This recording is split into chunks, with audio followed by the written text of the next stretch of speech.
शराब हराम, सिनेमा हराम, ब्याज का पैसा हराम, तो अब मुसलमान के जाल में नहीं फंसेंगे। ठीक, तो इन्होंने मुसलमानों को फंसाने के लिए कब से सोचो, यूसुफ खान का नाम बदलकर दिलीप कुमार रखा है इन्होंने, और फिर दिलीप कुमार को हीरो बनाया और खानों को बताया कि ये खान तुम्हारा है, और आज भी पूरी इंडस्ट्री पर राज खानों का है। क्यों? ताकि मुसलमान अपने खान के साथ जुड़े, ताकि मुसलमान सिनेमा में जाएं, ताकि मुसलमान वैसे सोचना शुरू करें जैसे वो चलते हैं। इसलिए नहीं कि उन्होंने मुसलमानों को तवज्जो देनी है, ना भैया, मुसलमानों को वहां लपेटना है। सरदार यहां खड़े होकर के रहे, क्यों? क्योंकि मुसलमान किताब के साथ जुड़े हैं। अब आदमी का हिंदू किसके साथ जुड़ा है? राम के साथ, कृष्ण के साथ, शिव के साथ, पुराने के साथ, ढिकाने के साथ। आदमी मतलब उन्होंने स्ट्रक्चर दे दिया इनको। आदमी को जब आप अपने भगवान को स्ट्रक्चर दे दोगे, उसका सत्यानाश होना तय है। उन्होंने उनको तो शक्ल दे दी। अब मुसलमानों के भगवान की कोई शक्ल नहीं है, उन्होंने कुरान को ही सबसे पाक माना और कुरान को फॉलो करना शुरू कर दिया। इधर से सरदारों ने भी, उनका भी वो अपने गुरु है, दस गुरु है अपने, ठीक है, अपने गुरुओं की जो परंपरा है वो अलग है, लेकिन वो सबसे ज्यादा मानेंगे अपने गुरु ग्रंथ साहिब को। सबसे बड़ा गुरु उनका गुरु ग्रंथ साहिब। अब किताब में जो लिखा है, उसमें जो नियम लिखे हैं, गुरुदेव ने जो नियम दिए हैं, वही सबसे बड़े हैं। और वो नियम क्या है? उन नियम पे अगर फॉलो करने लगो तो आपको पता चलेगा कि सारे गुरु सिर्फ और सिर्फ मानवता को बचाने के लिए बने। फैलाया गया कि भाई जो सिक्खी है वो हिंदुओं की रक्षा है, ना मानवता की रक्षा के लिए बनी थी सिक्खी, हिंदुओं की रक्षा के लिए नहीं बनी थी, जीवों की रक्षा के लिए बनी थी। और सिक्खी को अलग क्यों बनाया? सिक्खी को अलग कौन क्यों बनाया? क्योंकि आपकी जानकारी के लिए बता दें, जो भी व्यक्ति अपनी मूल जगह पर है और अपने मूल पहनावे को जिसने नहीं छोड़ा है, जिसने अपनी परंपरा को नहीं छोड़ा है, दुनिया का कोई कानून उस पर लागू नहीं होता है। ये यूनिवर्सल लॉ है, कोई सरकार का कानून नहीं चलता।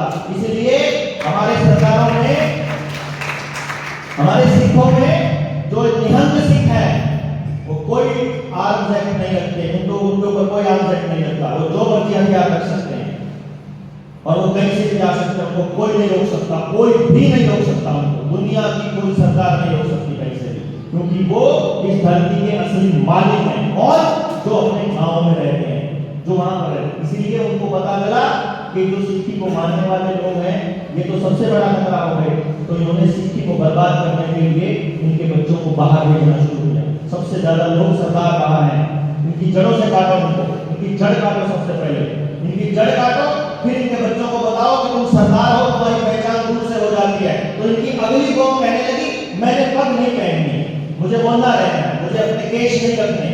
वो जो, और वो नियमों में बता कर गए, उन्होंने कहा कि ये 5 क जो है ये छोड़ने नहीं है तुमको अपने, उसमें केश बहुत महत्वपूर्ण है। केश है, अगर बाल रहेंगे तो उनके लिए वो पग पहननी पड़ेगी, पग पहननी पड़ेगी, तो परंपरा को फॉलो करते रहेंगे। वो परंपरा को फॉलो करते रहे, इसलिए पगड़ी दी कि पगड़ी का सम्मान सबसे बड़ा सम्मान बोला। ये सरदारों को पगड़ी का कर दो तो समझ लो मौत को दाव दे दिया। क्यों? क्योंकि वो असल चीज है, असल चीज की रक्षा के लिए लड़ रहे हैं। हमको वो लगता है कि वो, अब जैसे एक सवाल आया था कि निहंग जो है उनके ऊपर आर्म्स एक्ट नहीं लगता, क्या ये सही है? अरे भैया, आर्म्स एक्ट लगाने वाली सरकार कौन है?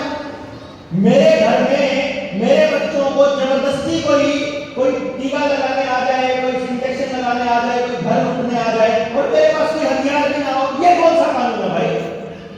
मेरी रक्षा के लिए, मैं अपनी परंपरा को बचाने के लिए लड़ाई लड़, ये कौन सा आ गया? हाँ, अगर कोई व्यक्ति किसी को नाजायज कुछ कहता है, किसी को हत्या कर देता है, उसको आप जो मर्जी कड़ी सजा दो, लेकिन अगर कोई नियम ही नहीं है, यहाँ पर गुंडे जो बवाली हैं, जो असली है, उनको तो विधानसभा लोकसभा में जगह मिलती है और सम्मान मिलता है, और जो हम लोग बेचारे अपनी लड़ाई में छोटा मोटा कोई किसी को चोट लग जाए तो बिना चोट लगे 307 306 लग जाए, 302 लग जाए, ये कौन सा तरीका है? ये नहीं चलेगा। नियम होगा तो सबके लिए होगा, और जो आदमी अपनी परंपरा को फॉलो कर रहे हैं वो असली मालिक है, और असली मालिक के ऊपर किसी सरकार की कोई पाबंदी नहीं चलती। ये यूनिवर्सल लॉ है, और ये लोग असली धरती के मालिक हैं। जो भी पगड़ी पहने हुए हैं, जिन्होंने अपनी धोती नहीं छोड़ी है, वो असली मालिक है धरती के। और इसीलिए ये लोग अगली पीढ़ी को पैंट शर्ट पहनाना चाहते हैं। ये इसीलिए